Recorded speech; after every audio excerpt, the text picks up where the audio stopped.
Yo, yo, yo, what is going on, people? Welcome to Throwdown Your Questions, episode 512. I'm your host, Tony Polanco, and tonight I'm joined by Emilio Lopez. I am back, bitches. Got power and everything. Yay. Chris Seeley. Hey, what's up, everyone? Carlos Romero. Yo, yo, yo. Brett Murdoch. I am also powerful. Yes. Richard Bailey Jr. What's up, everybody? And Brian Manjoma. Sadly, no beach episodes. No beach episode. Nobody wants to see a beach episode of Throwdown, man. I guarantee you that, Even the gay guys wouldn't want to watch that shit, They'd be like, no, we'll be canceled, All right, that already got us demonetized.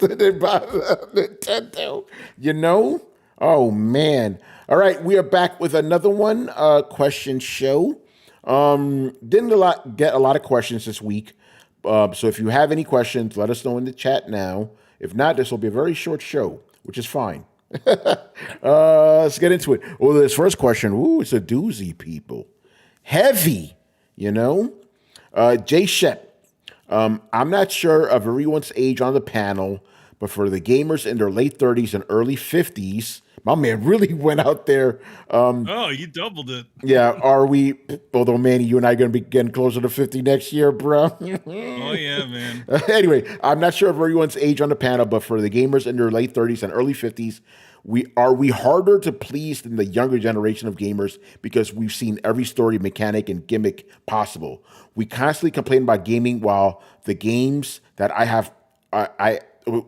we constantly complain about gaming while the games that I say are meh end up doing great numbers. Or maybe games are no longer being developed to appeal to us. What are your thoughts? The heavy one, man. Like, have we grown cynical as gamers? That's like a all of the above type question. Because everything's true. We when we get older, it's just natural that we get more cynical. And in terms of, having the whole seen everything is part of it, seeing how games have evolved. Some of us even go back to the Atari days, which is far back. And, we've seen everything, and it's harder to please, a certain gamer when they've seen it all. And like, for example, for me, one of the things that I like is innovation in games. And, when you see like the Cambrian explosion of video games, and then now we're more of a saturated period, it's like kind of devastating. And it's just a perspective that not many people have other than people that are our age or older. So, when you're a young person, you're in your teens, maybe early 20s, your reference doesn't go that far. And most of what you see is sort of just what normal life is. For us, we've kind of been imprinted by our experiences now, and we just have so much, what's the term? We have so much, history. It's just hard to carve into it, to etch into our brains, experiences that, will please us. And going back to that, and just real quick, going back to the whole part of not being cynical in terms of just the actual video games, but in terms of looking at it in the perspective of video game making is not what it used to be. And it's not like get off my lawn type of a perspective. It's more of like corporations have taken hold of video games. And Oh, wow. Okay, I want to hear this because Carlos, I'm glad you said it because that was a point I really want to make home. Games are not made the way they used to be, but go ahead, Brett. Or unless you got to finish actually, Carlos, did you finish your point? Yeah, that's pretty much it. Go ahead, Brett. Yeah, no, I'm sorry. I was trying to throw my hat in the ring. Like, I know what you're saying, and I've thought the same thing for a while, and after careful consideration, I've come to realize that I pretty strongly disagree. And here's the thing. I think it's an issue of us being old and refusing to move on with the times. And I think Brian will echo this to maybe not. Brian's fucking wild card, so who knows? But you're a wild card, bruh. I know. A lot of the things that we talk about, like, oh well, back in our day, there were so many video games. They were being made with smaller budgets. They were made with smaller teams, but more love. That still happens. It's just called the indie scene. And a lot of us don't engage with that for reasons just that we have had expectations kind of like stock sharing, right? Like, we've just had this expectation that everything's going to get bigger and better and faster and cooler, and that never let up. And that's why we kind of ended up with this weird Ubisoft everything game. But in the indie side, you know, it's not even like we think it was, you know, 10, 15 years ago, right? Like, where a lot of these games aren't necessarily, like, a lot of times now, indie stuff is some of the best stuff you can do. It has a decent enough budget, it has a decent enough talent, a handful of people can do amazing things. But I think our problem is that we get so used to, oh, the next big thing, and it has to be bigger and brighter and blah, blah, blah. So now we're just at this point where we're watching, it's like watching only blockbuster movies and being like, well, where'd the soul of cinema go? Back in my day, I used to watch art projects made by 3 to 5 people, and now all these multi-billion Hollywood movies have no soul. Well, yeah, because we've outgrown those little things and moved on to these multi-billion-dollar Hollywood things, and if the budget isn't just absolutely bloated, we don't want to see it. But as somebody who's curved away from that, I have to say, I think the amount of games and the quality of games might honestly rival when we were younger, because if you put the games that I'm playing now, even indie games, side by side with the games I grew up with, the games now are objectively better. And I feel like there are objectively more of them. There were some amazing games, but a lot of those amazing games were defined by limits of the genre that are no longer there. So if we can all take off our old man glasses long enough, there's a ton of really great content out there that we just aren't seeing. And don't get me wrong, game makers are making a lot of garbage, but unless you're willing to, you know, Brian did it first, I followed in his footsteps, and come to find out, yeah, there's you cut down the weeds and you travel into the jungle, and you're like, oh, here's all the amazing video games, and here's a bunch of amazing developers who have broken away from these big companies and are kind of doing their own thing. I do think that we have oversaturation. I do think we have issues in the industry, but I don't think it's just, well, where have all the good games gone? Because I think that we're still getting a lot of games, and if you especially compare it to my youth, like, yeah, there were hundreds of video games out, but not all of them were gems, and even the ones that are gems, if I put them directly compared to the games, compare the games I played then directly compared to some of the more, you know, high budget indie titles today, the ones today, I'm pretty sure that they come out looking better. It's just hard to look around our biases and be like, well, it's an indie game, or, you know, if you account for, Secret of Mana. Like, Secret of Mana is an amazing RPG. Does it hold up as a top contender when compared to all of, even like Sea of Stars and things like that? Like, I don't rightly know. But, judging by the way that we talk, Legend of Mana should just be one of the greatest RPGs of all time. But, like, is it really better than Octopath Traveler? Is it really better than, some of the smaller RPGs? I don't think so. I don't think it's better than Sea of Stars, necessarily. Well, I feel like... There's a lot of stuff I got to read, because I kind of disagree with everything you just said, Brett, for the most part. I will agree that we probably have way more games than we ever had in our youth, and I think that's also the problem, because now, since you could just have anybody make a video game, we've just gotten a glut of shit. And as someone who's mostly reviewed indie games as a video game reviewer, I can tell you right now, they're not as innovative as people make them to be. There's a lot of pixel art games, Castlevania games, RT games that's hiding some weird message and shit. They're not as innovative as people think. The space can be innovative, and I think it was for a while, but now it's gotten just as homogenous as the AAA space. Also, what you brought up, Sea of Stars and games like that, are objectively better than Secret of Mana, maybe on a technical and visual level. But those games wouldn't exist without games like Secret of Mana. I'm not saying that, though. That's an old man's word. I didn't interrupt you when you went, bro. I didn't interrupt you. A lot of what I see now in both indie and AAA is that they're copying. They're on the shoulders of giants, of people who actually innovated. So I kind of see both sides as just not being as good as it used to be because they're just riffing off everything. Everything's a fucking remake now. Everything's ripping off of this. And then we have the other part with the AAAs. Everything has to be boardroom gaming, has to be super approved and stuff. It wasn't like it was before where you had like 3 guys who were passionate about shit and just made stuff. Like, I know that happens now, but even indie games take a long fucking time to make. You hear about these indie games that have been developing for like 5-8 years. That's just as bad as the fucking AAA space. So I do think that things were more, at least more innovative back in the day because, to be fair, everything has kind of been done already. So, like in the past, everything was just new. Now we've had games for 40 years, so everything's just become kind of like standardized. You know what I'm saying? So that's why I don't think you don't see any, not any, because you do see some, but you don't see a lot of innovation across the board the way you used to, just because you can't. You know, there's other stuff I want to jump in, but I want you to rebut that. I think that oh man, there's a lot to unpack there. And I am not great at keeping focus. I think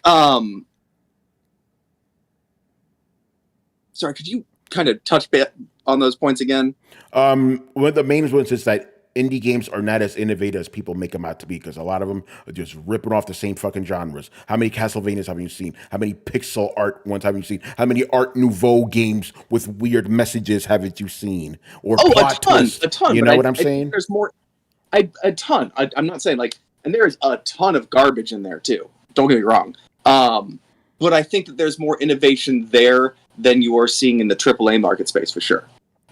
Yeah, I'm not going to disagree with that because there is, but these innovations aren't really like changing anything. Because again, I always say it's easy to make something new. It's hard to make something new that lasts. You know, because I played I played them too. Like, oh, that's doing something I never seen before. That's kind of quirky, and it just never goes on to be big. And I don't think it can, because the industry's so fucking big now. It's not like before. If somebody had a cool idea, there weren't a lot of games. Like, okay, let's all do this now. You know? Okay, Tony. So like, I know this is neither of our type of game, but like, say like Plague's Tale, right?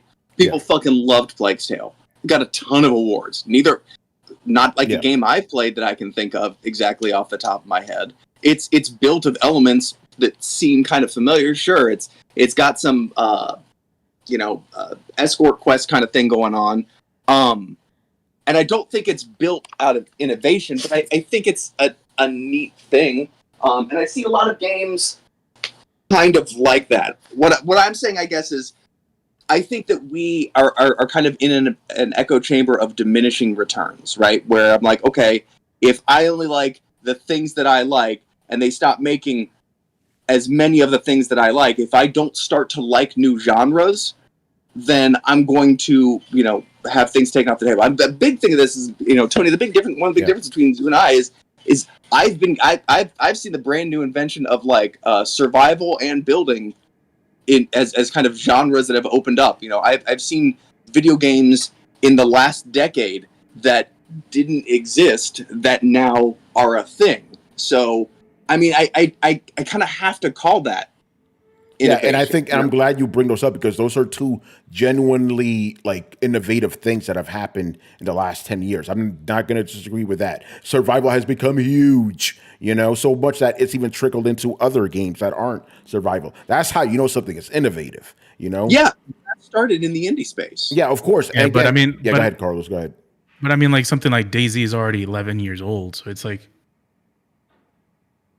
we can only give so much credit to the past, I mean, how often do you want a new genre to be invented?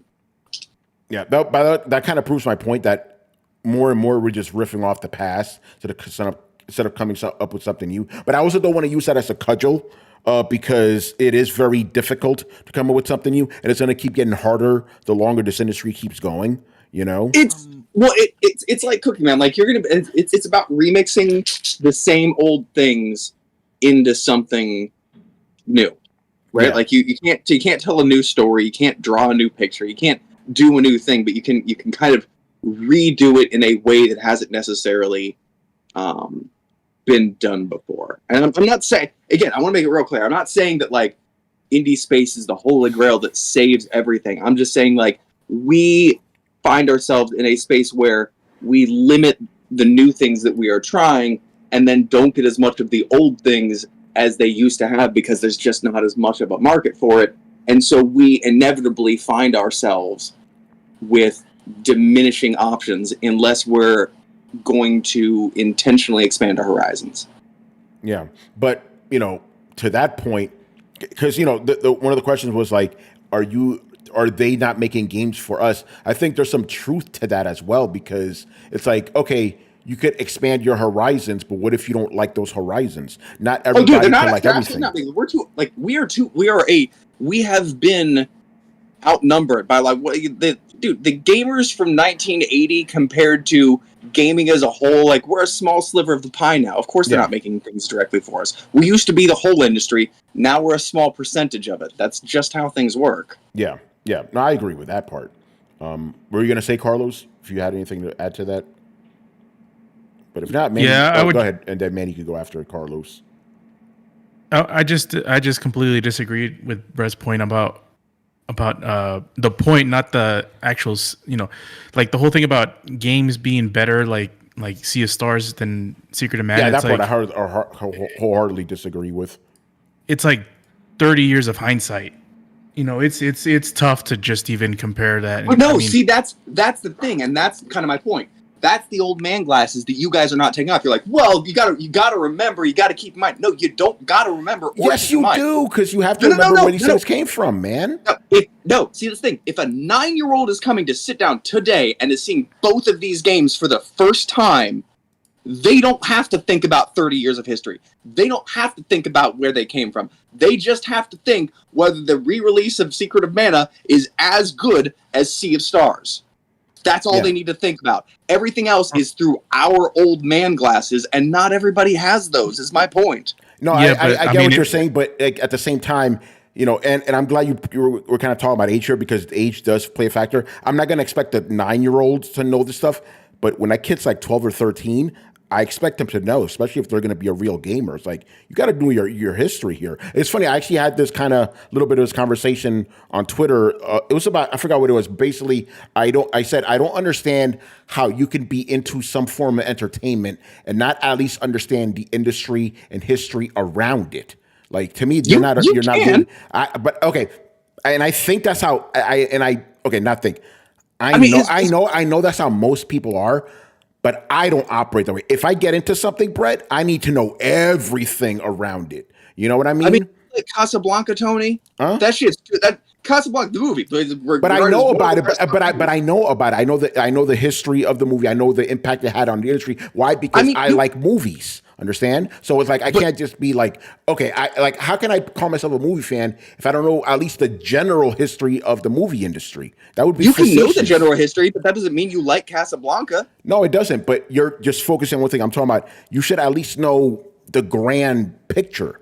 You know? I mean, I don't disagree with that, but I don't know that that's necessary to be able to tell if something's a good game or not. No, I agree with you, because I still think the 9-year-olds still have fun with some motherfucking Secret of Mana. Yeah, well, here's the thing. I'm not advocating that Sea of Stars is better than Secret of Mana. What I'm saying is everybody talks like our quality of game has just plummeted. And I'm like, you know, just because Sea of Stars isn't like Fallout levels of polish, right? Like, you want to compare that to Legend of Mana, I think that's a fair comparison. Right? Yeah. And what's that? Oh, sorry. Finish your point, but sorry. I think that that's a fair comparison, and yes, one is 30 years newer than the other one, but that's bias. That's not just looking at the thing in front of you and being like, are they? Because it's not about which is better. It's are they kind of in the same realm of good? And that's even saying a lot, because Secret of Mana is that's a heavy hitter, right? Like that's a Hall of Famer, and so to even say that Sea of Stars comes fucking close is a huge fucking compliment. To say Octopath Traveler comes close is a huge compliment to them. So I think that it's not that they're better, it's that these are proof that we still get good quality games. They just don't always come from the places that we expect them to. But that's my biggest issue with just that. It's like you're comparing a game from 2024 to a game from the 90s, and which ironically enough has been remade. Just throwing that out there. Which has been remade. And the whole thing here is, if you give a 9-year-old or a 12-year-old Secret of Mana and then compared it to Sea of Stars, shout out to Rich, they're gonna think Sea of Stars is way better than it. It looks better, it runs better, everything. But if you give that same kid, when in their late teens, early 20s, and you're like, hey, this game came out 30 years after, and he's like, wow, not much has changed, huh? Because he has a fresh coat of paint. Yeah, exactly. Yeah, because he has more knowledge. Yeah, but that doesn't change how good. Like, how does knowing, like, if you bring me 2 apple pies and I try them and they're both pretty good, you're like, one of them was baked by a one-handed retarded kid. I'm not going to be like, oh, well, that one's better. Like, I don't need to know the like. That's the thing that pisses me off. If you have to know the artist statement to judge something, you're not judging it right. But you can't tell. You can't tell the difference between pies by looking at them. You can't tell the difference between video games by looking at them. It's a totally different thing, man. Well, yeah, but if you're comparing like Sea of Stars to like Secret of Mana, right? And you shouldn't have to know the history to be able to judge things. I'm not saying you shouldn't know the history, but I am saying, like, if you have to be like, well, keep in mind this is 30 years older, then you're just starting to add conditions to, like, oh, well, they're about equally as good, except you have no. 30 years old.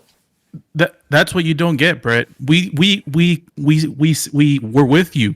Sea of Stars is probably objectively a better game than Secret of Mana. No one is denying that. The whole thing we're saying is, when we look at a game, when we as gamers were alive and playing video games when Secret of Mana came out, and we are alive and playing video games when Sea of Stars came out, and 30 years have happened between that, that's our perspective. We're like, damn, that's all we accomplished. We're not on flying cars anymore. We're not colonizing Mars. We're still playing the same old tunes. Okay, so is the problem that we don't have quality video games to play, or we haven't as progressed as much as we had imagined that we would? That seems like two different conversations. No, it's not, because part of what, for me, and I'm speaking for myself, part of what made me fall in love with video games was the innovation. It's looking at the horizons and seeing what's new and seeing what changed, the different types of games that I could play, different experiences. I'm not the person that's like, shit, I want to play Halo until I'm 50. I want to play Halo 2 until I'm 50. That's not me.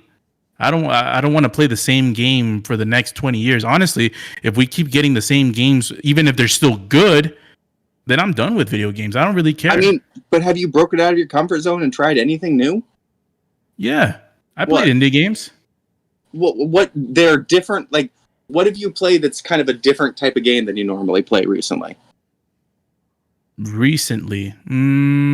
me see. I played Space Marines. I've never played a Space Marines game. Oh, come on, man! That's a third party action game that is right up our alley. Well, you asked me what game I played that I normally haven't played, and that's my the type of game. I can't give you the answer you want to hear. The answer that you don't say is like you're not taking yourself outside. Like I don't like. What you want me to say Path of Exile and say that I'm playing a Diablo clone? What? I mean, I want you to say anything. I did, and you weren't happy about it. Anything other than the same AAA bullshit that the main studios have been shoveling down our gulls for the past 10 years. You can't not step out of line and expect something different, man. All right, I played Astrobot. How about that? I don't usually play platformers. Hey, Brett, I want to jump in here real quick. You know me, obviously. I have played a lot of these indie games because I've had to review many of them, and my mind hasn't been changed. So so you could say I have stepped out of my comfort zone, and I still like it. My point to you is, like, if someone doesn't like salmon, you could give them the best cooked salmon ever. They're not gonna like it. They may appreciate the salmon, like, oh shit, that's some damn good work you put into that shit. I appreciate that. But if you don't like something, you don't like something, man. Yeah, and I get that, but here's the thing. You're like a person who's like, I only eat cheeseburgers.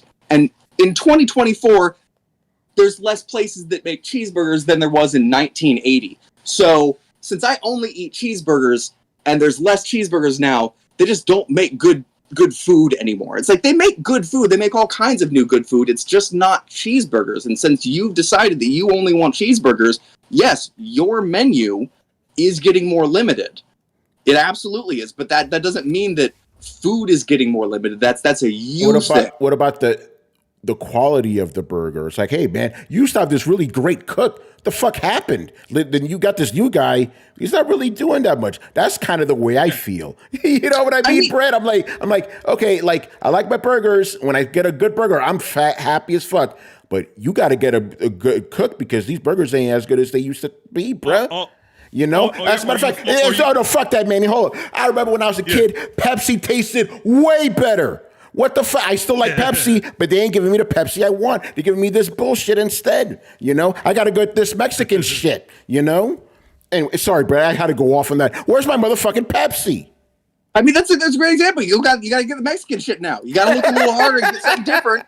That same thing. But the Mexicans are making it's the same formula I used to have back. Oh my god! But you know, jokes aside, that's my point. It's like, here's the thing, because I don't like it when people go, "Oh, you need to step out of comfort zone." No, people like what they like, and that's fine. There's nothing wrong with that. But if people aren't getting the same quality of the things that they like, I understand why they're upset. You know what I'm saying? I know, I do too. And nobody said that I wasn't, man. Like I never said that you're not suffering quality issues. I'm not saying that we're not suffering bloat and a lack of good idea. I'm not saying we have this problem of corporate bloat that is kind of fucking up. Yeah. So, like, I agree with a lot of the things you guys are saying, and I have those same pains. But what I am saying is, it's not like we don't have new stuff and innovation. It's out there. It's absolutely out there. I give you that, because when that shit comes, it hits good.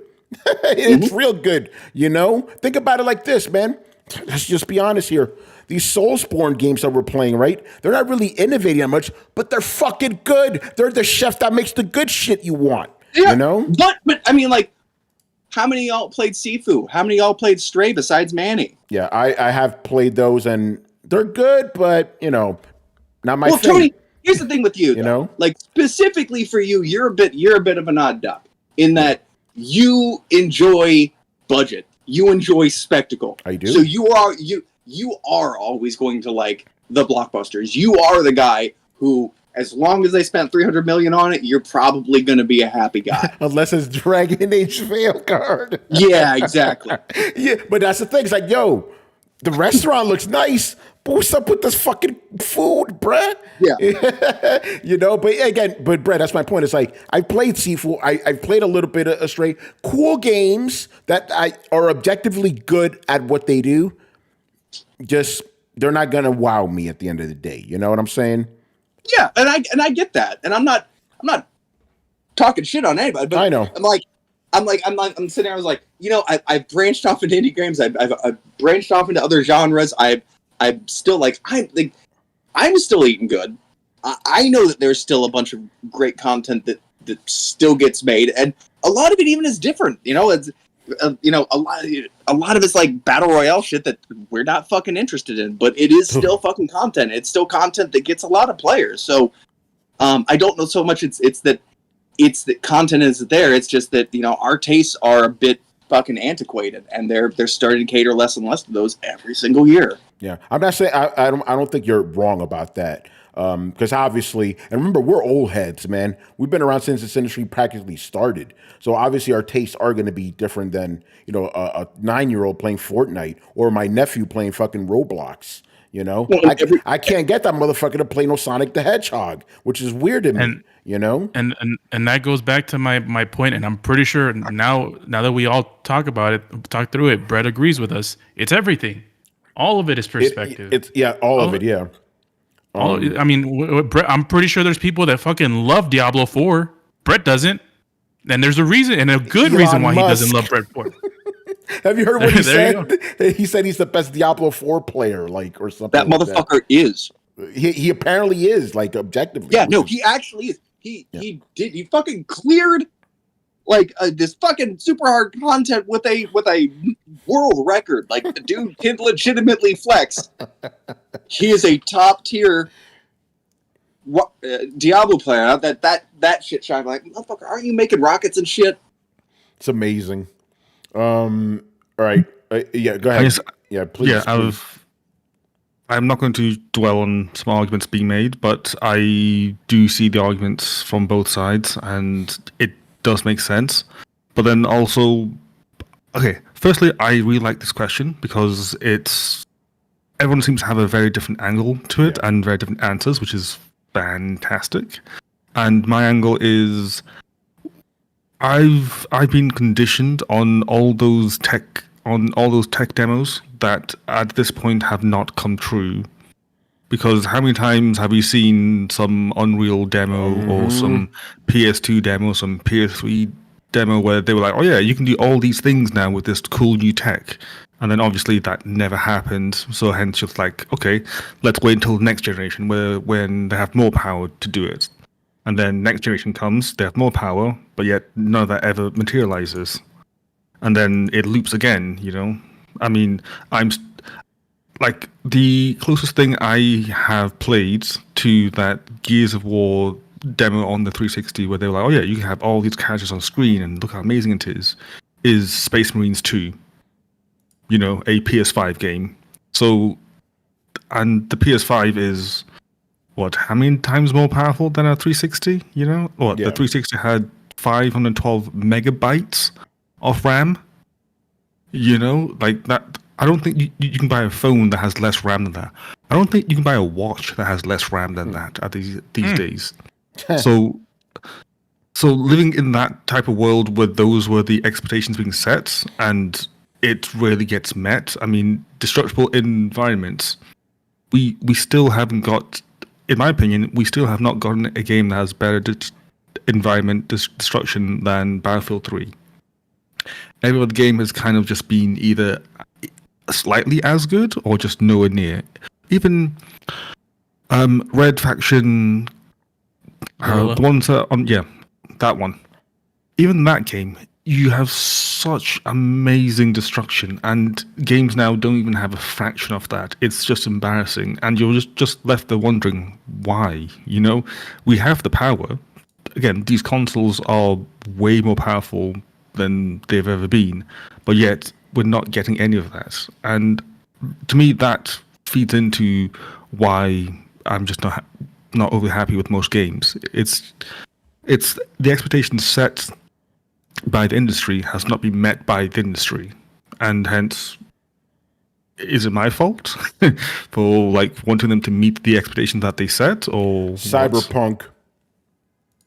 Cyberpunk's a whole other problem in itself. And I love Cyberpunk, but what they gave us in that initial reveal trailer, it's not what we got in the game. And I love Cyberpunk, you know. So basically, Brian, I'm agreeing with you.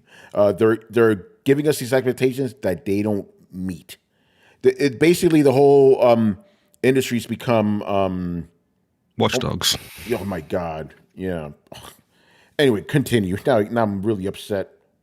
Oh no, that's just my point of view of my answer to this question as to why I feel this way. It's not that they're not catering to me. It's just that the stuff that they said that the stuff that they said that they're going to do, they have not done, and it's just kind of sad just watching it not happen.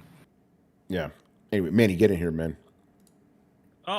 So yeah, I would say one of I do agree with the idea that a lot of the games that we're getting now are not as good or as innovative as the things that we've had before. But again, I also agree with the fact that it was that because there was not a lot of people in that game doing that thing.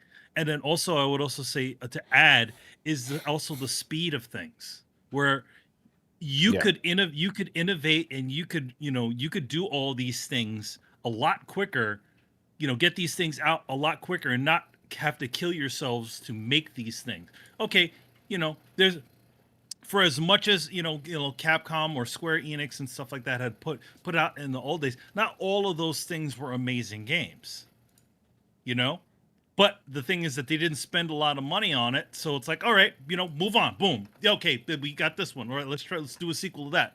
Like nowadays, even with indie titles, you still have to to create those games, even is 3 to 5 years, it's a lot. So I think a lot of times what's stifling the industry is actually just the expectations of the general public itself, where it's like, okay, you have a little game. I'll put out an example, like the game Slitterhead, which is made by Toyama. Smaller game, only a 30 man team that made that game in 3 years. But you hear a lot of rhetoric right now, and it's not a full priced game. You hear a lot of rhetoric right now. Oh, hey, it doesn't do this. It doesn't have voice acting. It doesn't have all. So in other words, you're having all these expectations on a game that really wasn't supposed to be that way in the first place. So I think that's a lot of the things that seems to happen these days, where it's like, oh no, it's not doing this, it's not doing that. It's like, okay, so whatever happened to that idea of, and this is on the Brett thing, it's like whatever happened to that idea of, oh okay, hey, it's a smaller game, you shouldn't be having those things. But for some reason, you have those expectations when you have those silly side scroller games that keep getting put out. But I think a lot of that is, again, people are following trends because those trends are doing good, and it's not because not all based off of the idea of, hey, I want to make my own game, not fully based off of, hey, I want to make something new. I want to make something that something that works, that seems to have worked for someone else, which existed when we were young too. You had a bunch of, hey, look, hey, I have the Mega Man game cloned too, right? But I think, yeah, I think for now it's just the greatness that we did see we're just getting kind of watered down, duplicates of them, as opposed to really legitimate things. And I think the younger generation is not as picky, and they never will be. If you go back in the day when we're talking about movies, Tony, where it's like, they're like, oh, hey, this big special effects media thing is really great. Well, it's like, well, no, we did that years ago. We just didn't have the ability. Well, okay, whatever, it's that same sort of idea. The new is always the thing that is always going to catch people's eye, and it's always, because of the ignorance of the audience and not knowing what the past did. You can continue to keep throwing out the same ideas over and over. Years ago, I was intern at Marvel, and at one point, Chris Claremont, he used to be like the in-house, like the uniting writer, and he asked a lot of our interns, like the interns, like myself included, oh, hey, what things would you like to see? And then he's like, at the same time, it's like we pretty much asked for a bunch of the same things that had already happened, because we didn't have the history of everything that had existed prior. So reason why we're getting a lot, because again, we're old enough to remember the way things were. We've already seen it a lot of the time. So yeah, in general, I agree with a lot of the points here. I don't know of any way that could fix it. Maybe the thing is that we don't need to be spending so much money on these ideas. So these sort of smaller ideas, you're not that take a shorter amount of time to do. I look at games like Journey. Obviously some things about that game are very familiar, but then what was the thing that game did? That game gave birth crazily to the passive online mode, which did exist, in some other titles. So it's like, I think the indie space can bring things to the table, but I think a lot of times it's just like what is the cost of bringing something fully new to the table? Yeah, that's it for me. Yeah, good stuff. Speaking of indies, just one last thing. Yeah. Speaking of indies, and to Brett's point, there's still one juggernaut of a innovation that the indie space has to provide, and whenever Space Citizen comes to fruition, that'll be Star Citizen. Star Citizen. That'll be the biggest innovation of all time. Yeah, I want to get Chris and Rich's thoughts on this, but real quick, I want to say some Jolly Yellow Nerd. Tony said we didn't get a lot of questions, so this might be a short show. Spends 30 minutes on one question. I love this show. Listen, we only got 5 more questions, so I'm milking this one because this is like our top tier question here. Manny, I don't know if you want to find like a for featured image could be like some old men screaming or something. I don't know. Anyway, Chris, what are your thoughts on this? And I kind of want you to work in, my favorite phrase that you came up with, the Applebee's of gaming, which I think is perfect for this. Oh, sure. Well, it's funny because we've been around long enough, especially me. I mean, my first console was the 2600. We've lived long enough to see corporate buyouts and safety like that was the first Applebee's of gaming when there's no Applebee's. It could be like the Red Lobster of gaming. You had Atari just dominating everyone. They were like, oh, space is big and, we could get away with whatever we want. And they just flooded the market, killed the industry in the 80s. We've come full circle. We had a breakout with Nintendo and stuff. We had a lot of people jump in. You had, I mean, there was such a thing as indie and I would say AA and AAA. They were mid-tier studios, right? Yeah. Smaller guys who could get some publishers or whatever to pick up their stuff, and then but still have the creativity and the flexibility of indie stuff. That has now shrunk to a non-existent state. We now have this disparity where you have indie stuff like Brett was talking about, and everybody else has been swallowed up by major publishers and developers. So there's no mid-tier studio anymore. Like they've been Sony has bought them out, Microsoft's bought them out, EA buys them out, Activision buys them out. They're just gone. Ubisoft buys them out. So now they're just absorbed into these things. They take the IP, they rip the studios apart. The studios change. They don't. A lot of the talent that made the stuff leaves, and then so it's a shell. It's a name. We've seen that with Rocksteady and Suicide Squad. We've seen it so many times. So what I would think that you almost need the industry to collapse again for it to break apart and then get quality mid-tier stuff and get promotion of indie stuff where it's on a level playing field with the AAA stuff. And also the AAA budgets will come down because when you have a collapse like that and then people back away from gaming, you have to bring people back in. So you're not going to play it safe. You're going to take chances again, right? And so we're in the middle of that. We're in the slow collapse of the game industry. And what I would love to see is like there's been a lot of guys like the original guys from Rocksteady. They spun off a studio. I would love to see more of that and then see what fruit that bears, because that will completely shift things back towards creativity and taking chances and actually catering to the audience, because we have a huge problem now with DEI initiatives and whatever.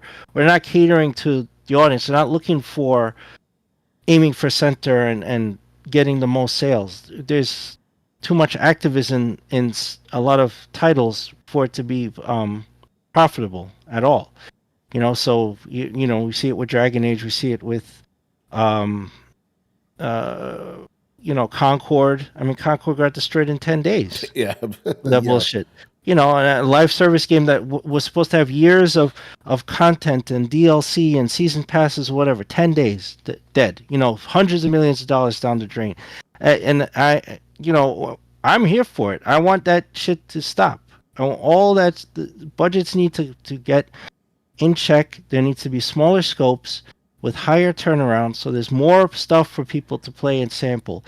And even the large studios need to start testing stuff, put out demos, put out smaller games to see what people want, and then gear your development towards that, instead of coming down like this monolith, like, we know what's best for you. No, you don't, so you lose hundreds of millions of dollars, and you're like, oh shit, we have to, can this studio, fire a whole bunch of people, and regroup. But it's the same retards who caused that problem in the first place, so you're never going to fix it. You don't look in the mirror and go, hey, it's my fault, and we need to think differently. So that's where we're at right now.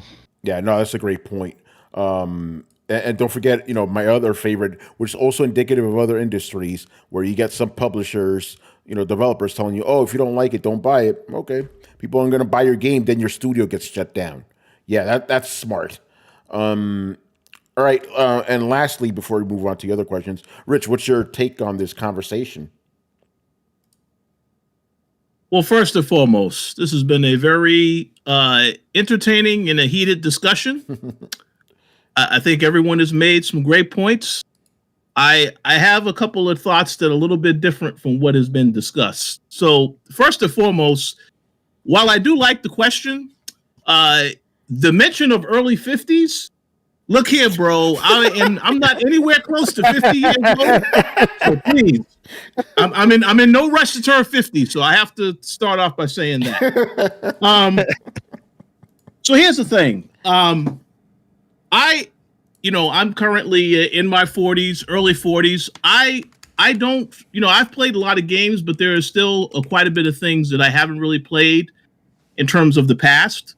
Of course, I play a lot of indie games. So when Brett was talking about Sifu, I am 1000% there with him on that game, as well as shout out to Torrance Davis because he also loves that game. Yeah, and so did the TGA say nominated for Best Fighting Game of the Year. Oh, really? Yeah. Fighting game. Yeah, fighting game. Huh? Yep. I didn't chime in there. I played it too, but I turned 156 just fighting the first guy, so I was like, oh, this is not for me. Yeah. That's understood. That's understood. One thing I will say is I know that the comment was directed to say that the majority of us don't maybe we're not liking the current games. I wouldn't say that I am. I don't think I would call myself cynical quite yet. Now, maybe that can happen over the course of the next several years. I'm pretty open to playing a lot of different things because one thing I will say about indie games, and this is the same thing I've said about a lot of independent movies and independent music, a lot of that stuff is actually really good and to some extent better than some of the mainstream stuff. So I'm always willing to give a game a chance if I think it's interesting. Innovation is very cool, but at the end of the day, I just want a good game. Sifu, Path of Exile 2, Sea of Stars, all great games. And I would make the argument that I would much rather play those games than a remastered version of Until Dawn or Horizon Zero Dawn. That's because that's all we got. There you go. Yeah, that's all we got this year was remasters.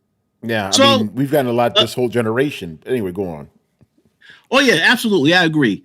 So, but I definitely will say, but this is one thing I do want to say, and this is a bit controversial. Okay, I agree that everyone has their preference, and I respect that. But the one thing I will say, and I think we can all agree on this, as well as the people who are watching this show, and to an extent, Jay Chef, because he posted this question for a reason, right? I will play any game and check out any game, but I will not play a game that has a forced agenda. Oh, there you go. And that is the real reason here. That's the real point, I think, of this question, because you said that you feel as though we may not like certain stuff. I don't like certain stuff when they make changes that don't need to be made with certain characters that I know of. Certain stuff, and then they have a particular storyline or stuff in the game that doesn't need to be there. It's just put in there just for the sake of, because somebody wants to say some type of message about something. I don't like some of that stuff, especially Suicide Squad. Now that game, hot garbage. Okay, hot garbage. But to me, those are the type of things that would prevent me from playing in any type of game when it's a forced agenda. And of course, there are certain people that they do employ at these companies. They may have certain views. They said, we got to put that in the game. So Dragon Age was used in that question as well.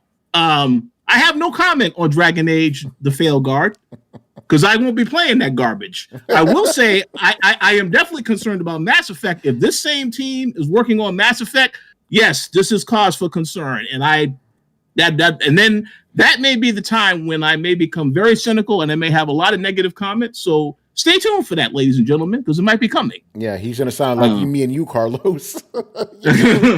Oh man. Well, I mean, the last portion of that, it did sound like like me and you. It really did. And by the way, just to prove a point that in age, Carlos, you're like what, 10 years younger than me?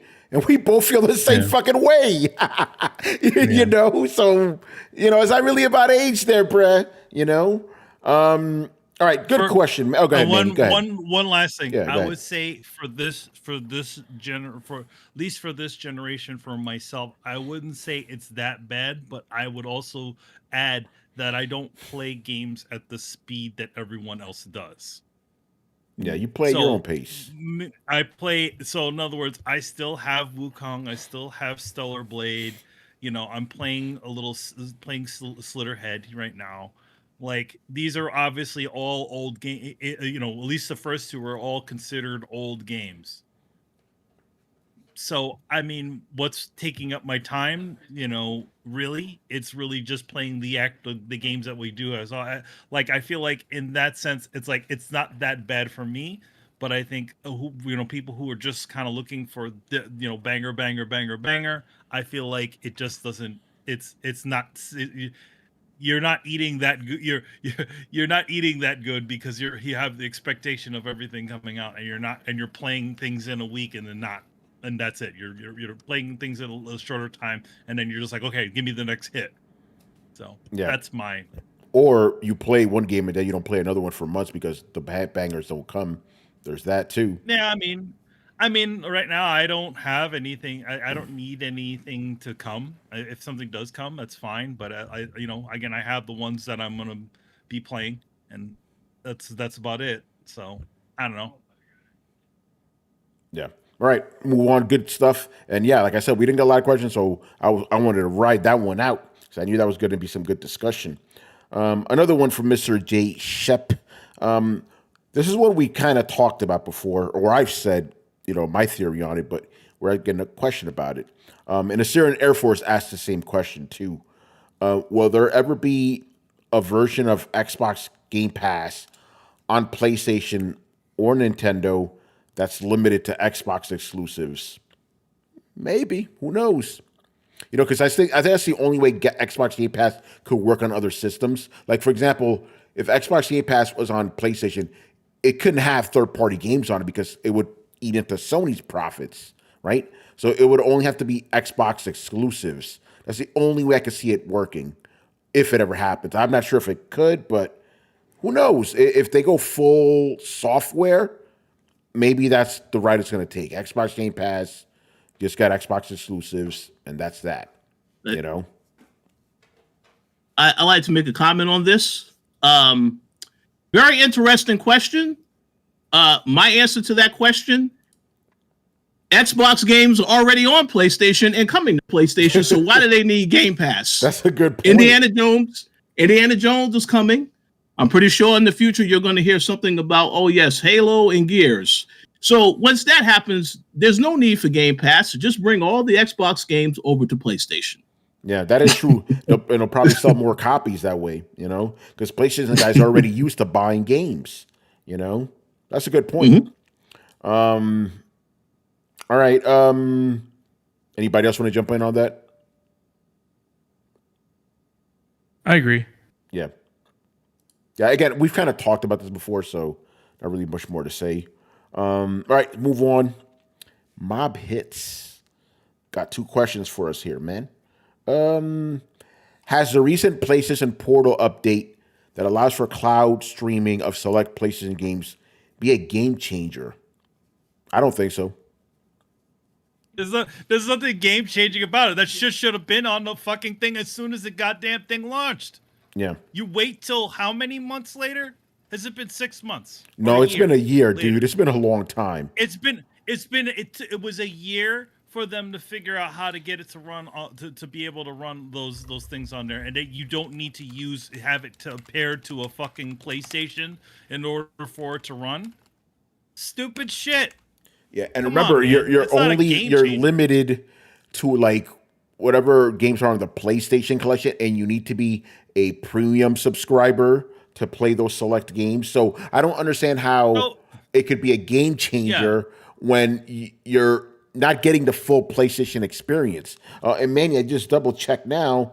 It is over a year since this came out. So there you go. That should have been the first feature. That should have been one of the first features on there, that it allowed you to play your play those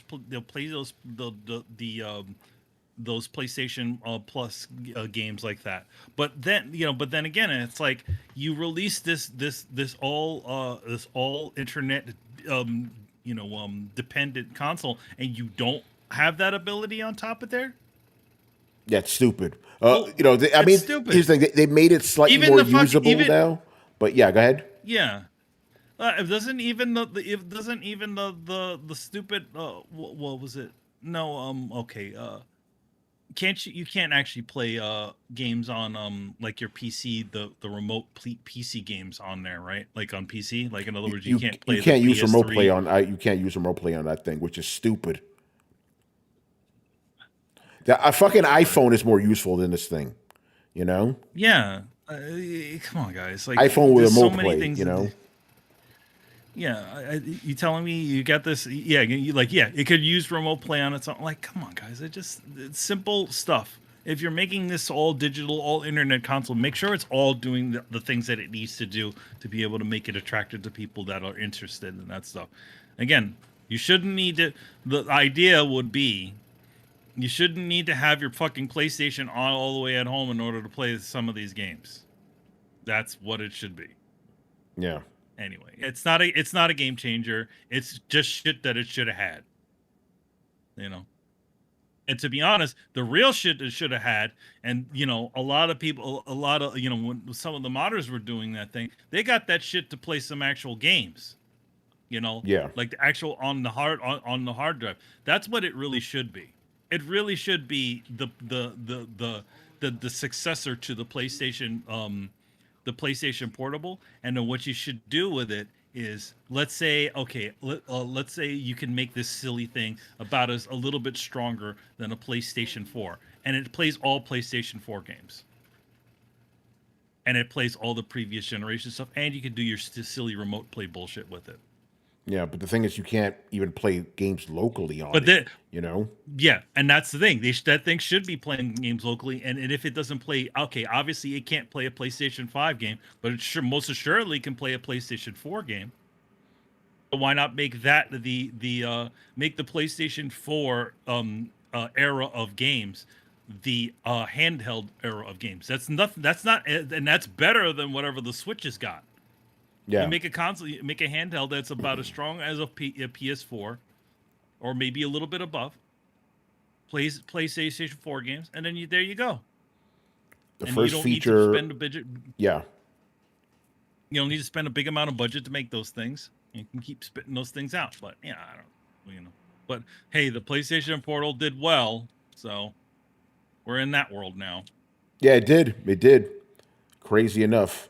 Assyrian Air Force, the first feature should be to have native Bluetooth support. Yeah, it didn't have that, which is crazy. Didn't have that either. Oh, yeah, no, didn't it use that goofball PlayStation proprietary signal that uses that garbage? Come on, guys. Yeah, no, it's ridiculous. You give people the option to use that shit if they want to, so you can stick your stupid PlayStation branded headphones. Yeah, the Pulse headset. Yep. They force you to do that. Those stupid Pulse headsets, which the fucking console doesn't use. It needs a goddamn dongle for. Yeah. Anyway. Yeah. All right. moving on here. Another one from Mr. Mob Hits. This one is man loves his hypothetical questions. Given the good reception that the Avowed is getting, based off the previews, should Obsidian have helmed the upcoming Fable instead of Playground Games? Here's the thing: if they were to do that, then you wouldn't have been getting Avowed, because they're not going to be juggling 2 games at once. That's how these studios work anymore. The big ones, they just do 1 game at a time, for the most part. There's exceptions, obviously, but for the most part, that's how it is. So if they were to also do that, you would have to give up Avowed. So which one would you want? I think they're better off with Avowed. To be honest, that Fable's looking like a mess, bro. So yeah, go ahead. I think in general, to be honest, it's fine that it's just Avowed. I think like when it comes to like something like Fable, there's nobody there that's working on this Fable that made any of the original Fables that were Peter Molyneux. There's no Peter Molyneux, or even the actual director of that game. Yeah. So, Peter Molyneux, he was the idea guy. He wasn't the guy that was really pulling everything, doing all the day-to-day behind the scenes. Who are those people? Who are the guys that did those things? Because here's again, thing about games. Games are not made by one person. If they were, back in the day, yes, this was true. When he created Populous, he, what is it? He made that game. So like, you look at who the people are behind the scenes, and if it's not the same people, you're probably not going to get the same thing. You look at the Dragon Age game that just came out. How many of those people from the original Dragon Age teams were on that game? I don't even know, man. Nobody, and obviously nobody's good. Nobody wants to look. Everybody just sees the stupid IP name on that shit and says, "Oh, well, it's a Dragon Age game because they're saying it's a Dragon Age game." So yeah, man. Veilguard. Well, go ahead, Chris. That's just like the logic with associating Suicide Squad with Rocksteady, the Rocksteady that made Arkham games. Yeah, it's all bullshit. Like, you have not even a skeleton of the corpse of Rocksteady with the people in there now making that game. Same thing with BioWare. I can't imagine how many original guys are probably left. Probably very few. And they were going after that YouTuber that was getting the insider leaks. Yeah. I mean, the only reason they're going after him probably because he has legit info. They wouldn't go after him if he was spewing bullshit. So, and he's saying they're getting pushed out. He's like, the old school guys are pushed out, and they bring in a lot of, I guess they're activists, right? Yeah. I'll say that. Yeah, no, you're right about that. And I'm really glad you bring up this point, because I know somebody will check. Yes, if you go back far enough, when the Suicide Squad was first announced, I'm pretty sure I was one of the guys that said, Rocksteady, Suicide Squad, give me this fucking game, right? But then what happened like about a year or two ago when we learned that the main guys were gone, we were like, yo, I don't know about the Suicide Squad game anymore. And we were right, So basically, yes, if it's the same core team that made the good shit, like, okay, you should be hyped. But then when the people that were on the studio are no longer there, like the Hauser, I'm like, oh, I don't know, bro, about that GTA 6. Dan Hauser left. We'll have to see. But yeah, no, it's always again, do your research, man. If you're gonna be into a hobby, do your fucking research, bro. All right. Let's move on here. Assyrian Air Force, who's also joining us. By the way, Assyrian Air Force, I'm only gonna answer one of your questions tonight, and I'm gonna explain why, because we're gonna do something else with your other question. But we'll wait for it. But I'll save that for the end of the show. He goes, I hope you guys are doing well. We are. And happy Thanksgiving to all you guys who celebrate. Thank you, sir. Thank you. Appreciate that. And your question also is going to be tied in with Thanksgiving. We'll get to that. Anyway, so the main one we'll ask tonight is, will any of the big three, Sony, Microsoft, Nintendo, have a major announcement at the Game Awards? I'm going to say yes, because they always do. Even if it's not something monumental, you're gonna see. Where's Adam at? Gotta have something. You know, gotta have something. Yeah, if you have a bunch of people willingly watching a bunch of advertisements, for the next thing that's are coming out, and not actually an award show. Yes, you're going because it has that pull. So yes, it's going to come. Something is going to be there. We'll see. Maybe we'll finally see those. What those new games. That's maybe one of those new games that Sony says is going to be coming in the next 2 years. 25 or 26. You know, I'm sure Kojima's gonna come up and eat up 10 minutes of 10 minutes of airtime talking about a game. Meanwhile, people are gonna be rushed off the stage. Meanwhile, everybody's going to be rushed off the stage this year. Somebody should go. I'm going to say this. Speaking of Game Awards, man, somebody has to have a Wrap It Up shirt just to fuck with Jeff, right? They come on there. They have their jacket all closed up, and then they open it up. Wrap it up. Yeah, all right, wrap it up. That's funny, man. But yeah, I don't want to go down the rabbit hole of speculating on what we could see, but yeah, I think it's pretty much guaranteed. You're gonna see at least one thing from one of the big three for sure. We'll just have to see. Good. Do you think that we'll get the Switch announcement or reveal at the Game Awards? I don't think so. No, they're gonna do their own thing. Nintendo classically doesn't announce anything that you don't already know. If Nintendo, they'll do their own show. Their own thing will be about that thing. They won't put that a console reveal on there. No, they'll reveal essential information like Cranky Kong being in Donkey Kong Tropical Freeze. Something like that. Exactly. It'll be that. That's what you get, Jeff. or a Mario Kart 8 level. If Nintendo announces a Switch 2 on the Game Awards, either Nintendo is at the most desperate point of their careers, of their lives, which they aren't right now, or Jeff Keighley sold his soul to the devil. Oh shit! To Miyamoto. He paid some money. I mean, he could have paid some money over to them and be like, hey, but I don't think he has that kind of money to be able to lock exactly. An exclusive like that. That's why you get a pittance of like, hey, we have the new Luigi's Mansion game, and guess what? Mario's in it. Yeah, those are the types of announcements you can expect from Nintendo on these types of shows. Xbox is a completely different story, though. Yeah, we don't know. Yeah. And Sony might give them something. Yeah, Rich, what do you think, man? So before Rich starts, I'd say this is our predictions for all three of them. Xbox will definitely have, I would think, have something. But then again, they hadn't had something significant before. But I think they'll put a significant. They reveal the console, so you never know.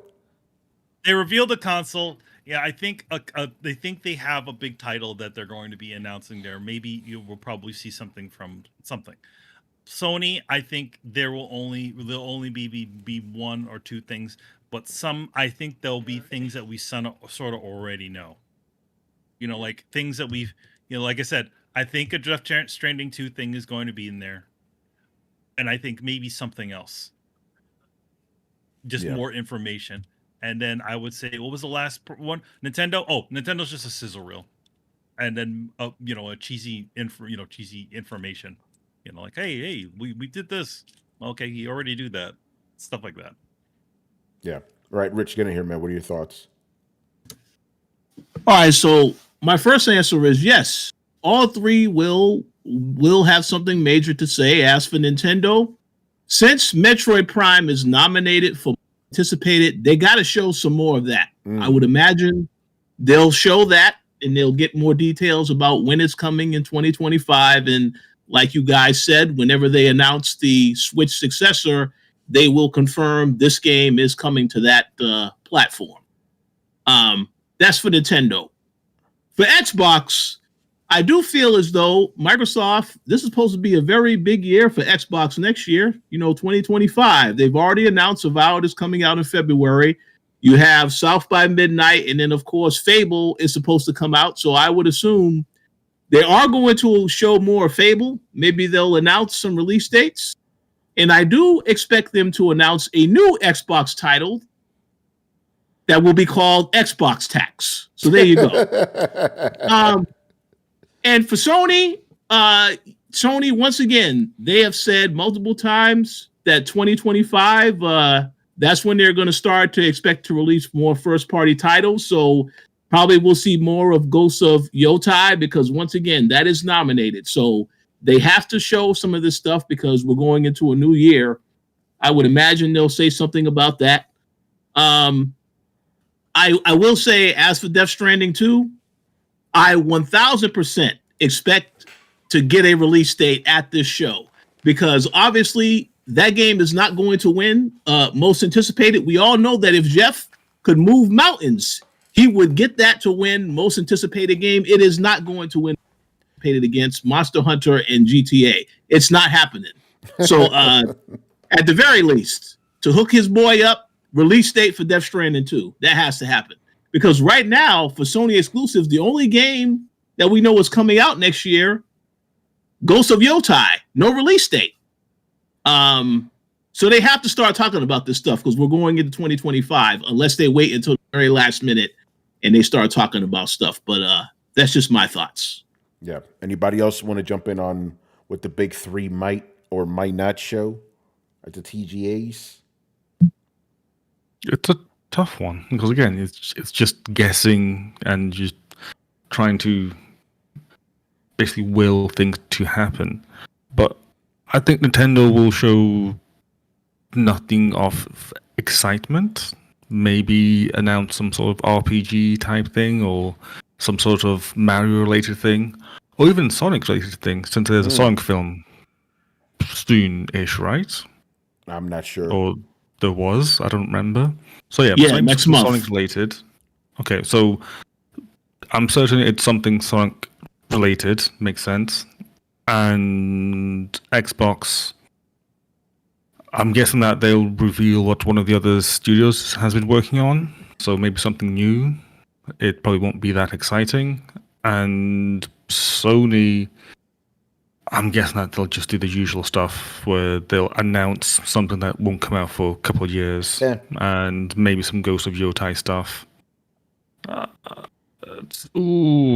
There's been rumors of the God of War collection being remastered. So if that's real, then I can see it being announced at the Game Awards.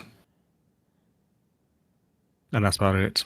Yeah, and Christopher Judge has been teasing that we will be getting some God of War announcements, plural, soon. So this could tie into that. So we'll see.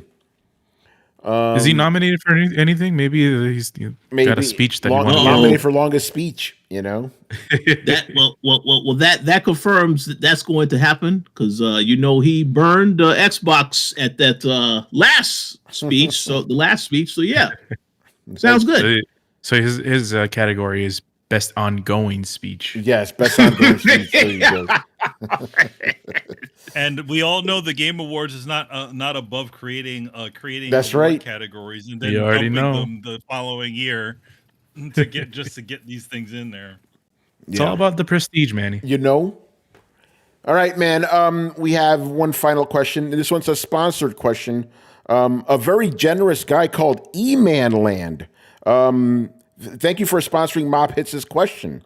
The question is, what secret level episode are you guys most interested in watching? Manny, for no particular reason, you can answer first. There's actually kind of a lot of interesting ones that are in there. There is the Mega Man one, which they sort of redesigned Mega Man. They gave it a little bit more of a techie look. I'm fascinated to see. I want to see what that whole PlayStation episode is about. They showed like a couple of seconds of Kratos and something like that. I think it might be, a lot of people have a what do they call it? They think it might be like their Super Smash Bros. Clone game where it's a bunch of PlayStation genres sort of thrown together. They also have a Warhammer one, which is cool, and I think that has Keanu Reeves in it, like a CG Keanu Reeves in it. Some of the other ones, I did see a couple of. They showed a preview of the Sifu episode, and that one looks really cool. Like the styling on it. For those of you who pay who know might have seen it, it sort of looks like a lot like the Arcane show that's on Netflix. So it has that sort of painted looking styling to it, where it's like a space between, like it has, like a painted and sort of CG look. So yeah, there's a couple of them on there that I want to check out. Some of the other ones I can't remember what some of them are. I know there's a Concord one in there, and I'm not gonna say I'm excited to see it, but I'm curious to see what they're going to do with it, especially with the they haven't said that they got rid of it. People thought that they were going to remove the Concord episode from this secret level show, but apparently they're not. So what's going to go on there? But I don't know. Maybe we'll actually see maybe there's you'll see what the thought of potential of that Concord world was. Maybe it'll be more of that, because if you remember that trailer, it had all that kind of quirky dialogue and all kinds of stuff. It was very sort of Deadpool-y feeling, at least on that original thing. But we'll see. But that one's not really on my list of like, oh, I need to see it. It's more like a curiosity than like, well, what are you gonna do with that? Anyway, yeah, that's it. All right, I have a list of the games that will be featured, so I guess I can run them down in case you think they might be exciting. So we have Armored Core, Concord. We have God of War, but it doesn't say which one.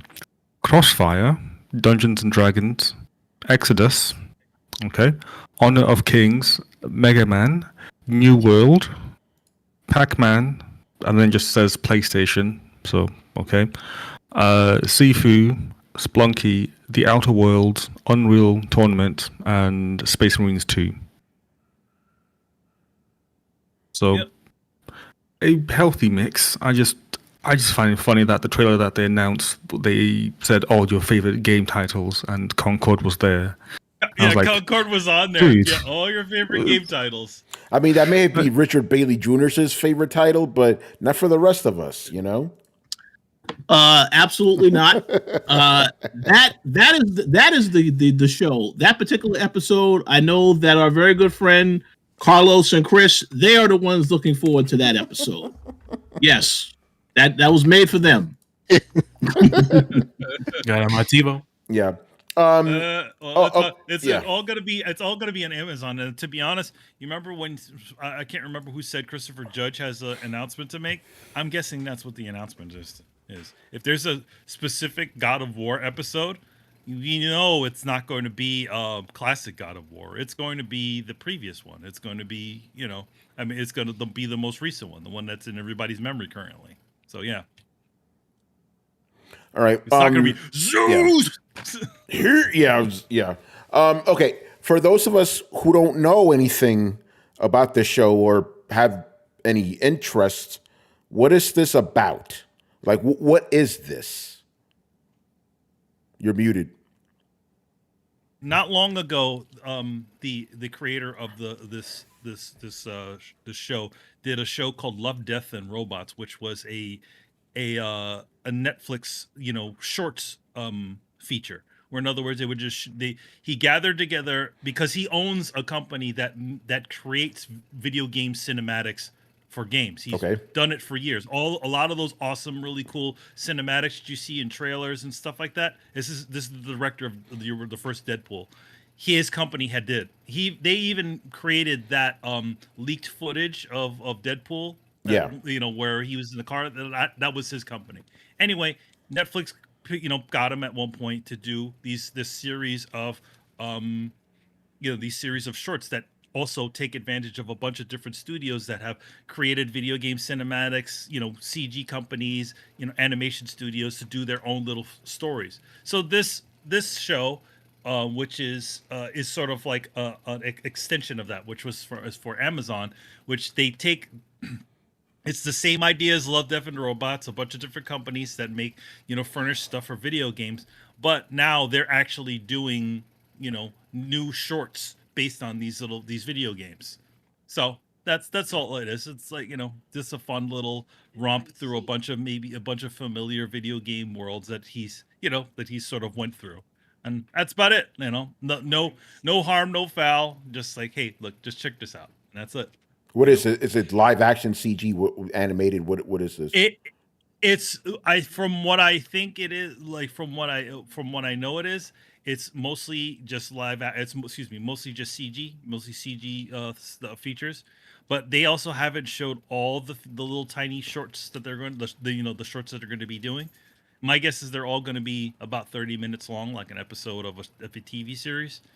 And it'll be like just different people's takes that go aligned with the franchise, and then obviously stuff like the Mega Man thing and possibly the Pac-Man thing that might veer off a little bit, but still sort of live in that sort of space. Maybe a little bit of a reinvention of those things, but not everything is going to be that.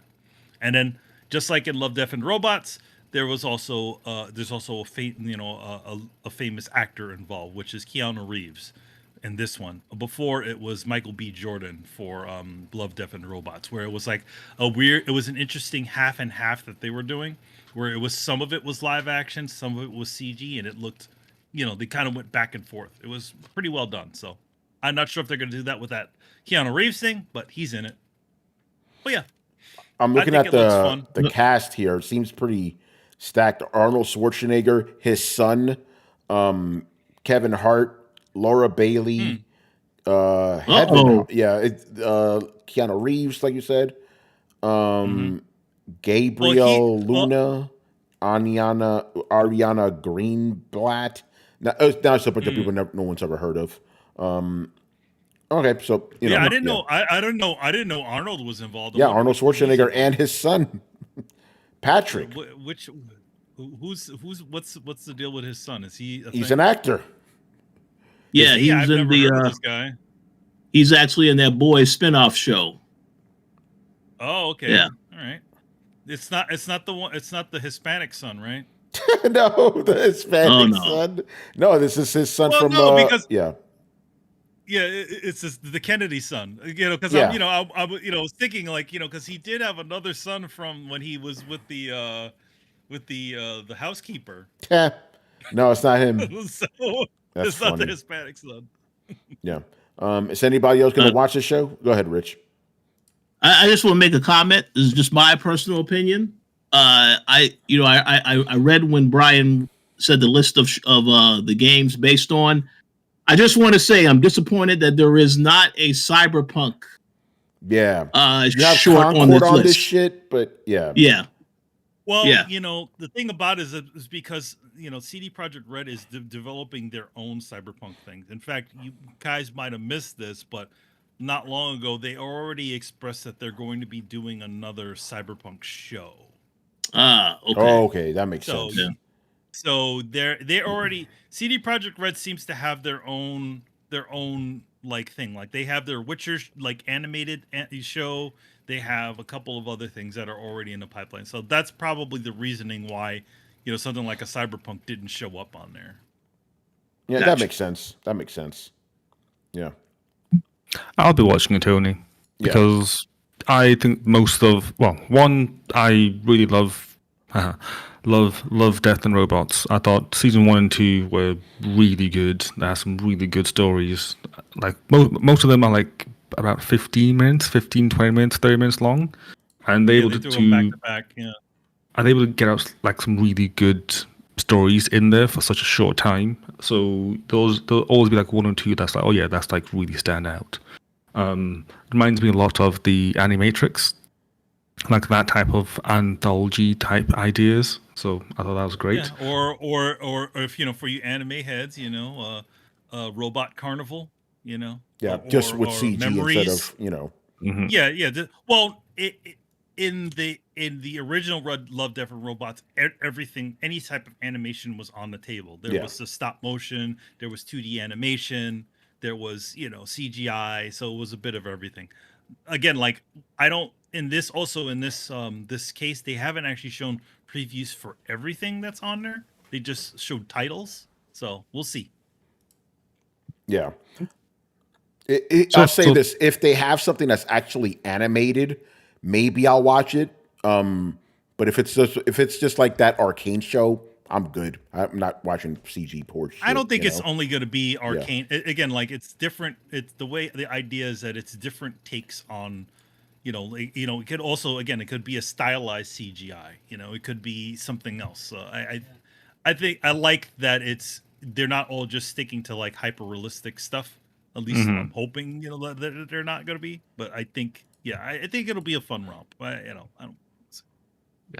If it's like Love, Death and Robots, then you'll get like a variation of different styles in there. So there might be something that you like, something that you don't like, which I think is great as it highlights different styles. It's not all just the same nonsense.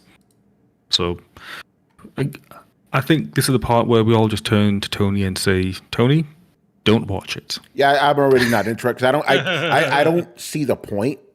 Good. But listen, I'm not going to tell nobody to watch it because I don't know. But I just don't see the point. Why would there be a point? Like, what's the? I don't understand the reason behind this. That's what's confusing me. What is the reason why there is anything that exists? Like why make a show? I mean, Tony. Yeah. Welcome to the Rossi channel. Yeah, no, it's but it's like for example, Dragon Ball Z. What's the point of that? It's cool anime guys fighting the shit out of each other with crazy powers. No, I mean, that's the point of it. Like, I don't understand the point of this. It's the same. Again, think of it like an anthology series, like Memories or Robot. But it's not that. It's not even animated. No. Yes, it is. Yes, it is. Really? Because I saw a lot of CG. No, I'm saying this. It's an animated anthology series. Just like any one of those things, different people taking on these different things. What some of them may be familiar, some of them may be a total switch in a different direction than what the original game was.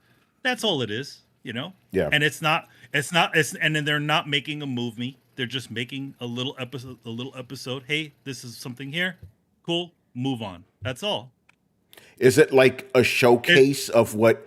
Okay, because you said Robot Carnival, so is it like a showcase of what each studio can do? Is that what it is? Yes. Okay, that's all I needed. I'm like, what is the point of that? Yeah. It's a showcase for studios. Cool.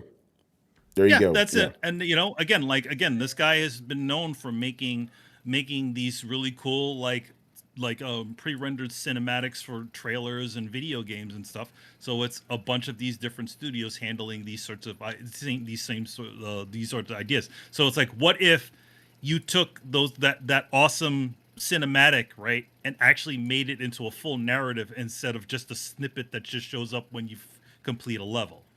Like Final Fantasy, what's the name of it? Spirits Within. It's like kind of like that. Like, hey, look at this CG studio. Look what they could do. Yeah, okay, that makes sense. Yeah, pretty much that. Yeah. Yeah. All right. See, that got my answer. Like, what is the point of this? Now I got my answer. All right. And Rich, will the coalition be doing any content around this game, since it marries both gaming and entertainment? Yeah, there may be some stuff coming. At the moment, I don't really know what my involvement will be because I'm going to be very busy for the next couple of weeks. This is supposed to start, I believe, on December 10th, and it's 2 episodes every week. So, okay, but yeah, there probably will be some stuff said about it for sure. Cool. All right, man. So wrap it up. Okay, so a couple house cleaning things.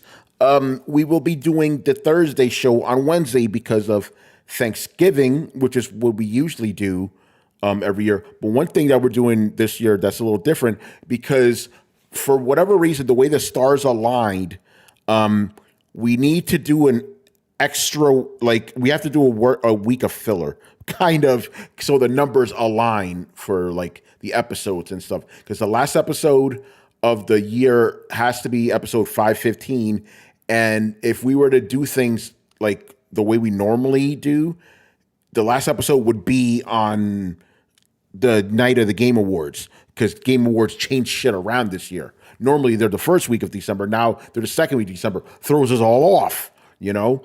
So just to keep our numbering correct, next week, Wednesday and Sunday, we will be coming to you, but we're not going to have numbered episodes. We're going to have special episodes. What we're going to do for those episodes, we don't know yet, but we will be live and talking about stuff. One of them we will be doing, though, and this is going back to what Syrian Air Force asked, for the Wednesday show, since it is before Black Friday, we will devote a portion of the episode to, I guess, for lack of a better term, a holiday buying guide, gaming buying guide, to be specific. So we're talking about what games, we think people should get, what devices, what peripherals, all that fun stuff. And, we'll throw in, games we've been playing and any other random, any other fun stuff. On my TV? And on your TV, on my TV, your boy. And then for the Sunday show, it may be questions related, it may not. We'll see, but we'll do something, and then we'll be on track. Then the week after that will be like the last normal week of the year. Then after the week after that will be the Game Awards. Then the week after that, the year-end special. Then we take 2 weeks off, and we come back the first full week of January. And I could actually say this now, it was still up in the air if I was going to be on that first episode of January. Because this year, if you guys remember, I was not on it because I was coming in from Vegas. And it was already late. I was tired as fuck. They just changed my flight time around. And I actually will be back in New York with plenty of time to spare. So I will be here for episode 516 for next year. Again, this is why I like having the numbers be a specific way, because I know what episode is going to fall on what day. Like 550 is going to fall on the first Thursday of September. This is the way Throwdown rolls, because when we get to 600, it just works out that way. But yeah, we'll be here on Wednesday, Thursday, but they won't be our normal episodes, so they should be pretty fun. So stay tuned. Also, Rich, what is happening with the coalition? I imagine might be an interesting week, because you guys are kind of off for the last half of it for Thanksgiving. Well, that's a great point. I don't know how accurate the point is, because there are still quite a bit of things happening behind the scenes. So as for the coalition on the gaming front, I've actually been working on something that I will be talking about later this week on the website. Oh, shit. You might want to check it out, because, again, this is another preview thing that I've been doing. So stay tuned for that. There'll be some more reviews coming, some other reviews that we have been working on. And as for any other shows, I am still going to be recording continuing my cross-discussion show with Dana. So stay tuned for that. We'll see about Secret Level and this other stuff. We're still figuring that stuff out, but stay tuned. But otherwise, yeah, plenty of things coming this week. Even though it's a holiday, yeah, I will take off Thanksgiving, but there's a couple of things to cover before that. So. Yeah, for sure. Yeah, and Rich and I, we got stuff cooking too for Throwdown, so stay tuned. That's all we're going to say about that. Yeah. That's all we're going to say about that. We're not Tom Henderson here breaking embargoes and stuff. And then before we go, the last thing I want to say, because, I have something that's very near to me, very near and dear to me. Manny also has this, like, if you love fighting games, get yourself a copy of Marvel Capcom Fighting Collection, bruh. It's here. Manny, I'm actually holding it. This is real. Crazy, So, I'll talk more about this, even though I've been talking about it for months, but good stuff. Pick this up. Shout out to Dio. He got this as well. He's showing it off. Do yourself a favor and don't look at that horrible art book. It's trash. Play the game. It's a little comic that it came with. It's fucking terrible. Maybe it's good as little because you can't see how bad the art is. The other thing, another thing is that we actually do have an extra copy of that. And maybe you should probably listen to the special episode that's coming up on Wednesday. Yes. So stay tuned to get yourself a copy, physical copy, the PS4 version, Marvel vs. Capcom Fighting Collection, nominated for Best Fighting Game of the Year, by the way. So there you go. It's so weird that an old game. Old game, the newest game on this fucking collection came out in 2000, man. Yeah, I don't know, man. Like it just feels like they really need Let to me just double set check up a that category shit. for. Yeah, no, that's the year, like the year 2000, like when the Dreamcast came out. Yeah, it's that old. It's a 24-year-old game. Right? Yeah, 2000. The newest game on this collection came out in the year 2000. Yet this is nominated in the year of our Lord 2024 as one of the best fighting games of the year. Objectively speaking, yes, it is. Obviously, because it's Marvel vs. Capcom. But a new game should not. You know what? Listen to the Thursday show because I'm going to go on. Or listen to the first topic. Yeah, listen. Yeah. Tied it all in together. You know, great year in gaming. You know, man. All right, man, we're out of here. So make sure you follow Throwdown on Twitch and Twitter, subscribe on YouTube, and join the Discord. And obviously follow us on your favorite podcast app. Once again, I was your host, Tony Polanco, and tonight I was joined by Emilio Lopez. See you next time. Chris Seeley. Hey, take care, everyone. Carlos Romero. Peace out. Brett Murdoch. Deuces. Richard Bailey Jr. Have a good week, everybody. And Brian Manjoma. It's hard to believe that it's now a couple of weeks until the end of the year. Yeah, it's crazy. We're getting there. But you know what? You could buy yourself some Marvel's Capcom collection. Let's go. Oh, man. All right, guys. We'll see you on Wednesday, man. Later. Peace.